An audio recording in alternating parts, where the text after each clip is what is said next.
Welcome back to Level Up Your Language. Today, we're diving into a journey so many of us can relate to, improving English step by step. We've got Sarah here with us today to share the real, actionable steps that helped her become fluent. Sarah, welcome to the podcast. Thank you, Saeed. I'm really excited to be here and to share my journey. Learning English has been a big part of my life, and I hope my story will be helpful to others who are on the same path. Let's get into it. First, can you tell us where you started? What was your English level like before you began improving? Of course. I started with a pretty basic understanding of English. I knew some vocabulary and grammar from school, but I struggled with speaking and understanding fast conversations. Expressing myself or keeping up with native speakers was tough. That's definitely relatable. So, what was the first step you took to really start improving?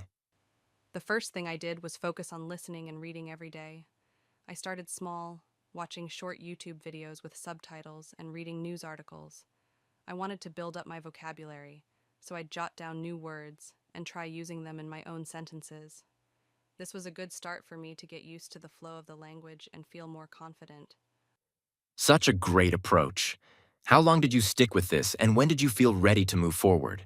I stuck with it for about 3 months.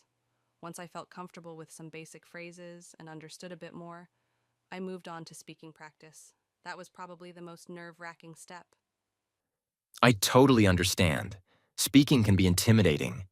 How did you manage to practice speaking without getting too nervous? Well, at first, I just talked to myself.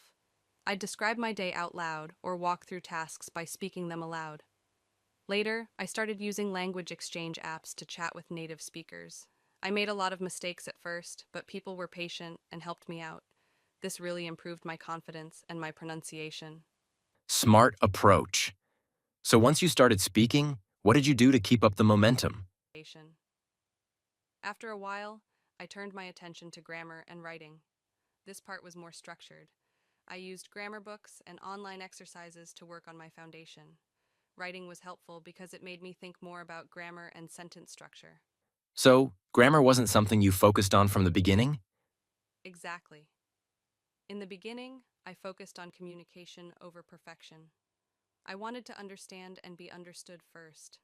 Grammar became more important once I was comfortable with speaking. It's like building a house. I needed a solid foundation first. That makes a lot of sense. What about the more advanced skills? How did you work on those? To advance, I started listening to podcasts and watching TV shows without subtitles. I also read more complex books and articles. This stage was about not only understanding the language, but also the culture and the deeper nuances. I also challenged myself to think in English whenever possible, and that made a big difference. That's such a powerful technique. Looking back, what would you say was the most important thing that helped you improve? Consistency. Even on days when I felt discouraged, I kept going. Learning a language takes time, but if you stay consistent, you'll see progress little by little. Such an encouraging message, Sarah. Thanks so much for sharing these steps with us. Any final advice for our listeners? Just start. Don't aim for perfection, and don't compare your progress to anyone else's. Go at your own pace and enjoy the journey as much as you can. Great advice. Thanks for joining us, Sarah. And to our listeners, remember, step by step, you can achieve fluency too. Thanks for tuning in to Level Up Your Language.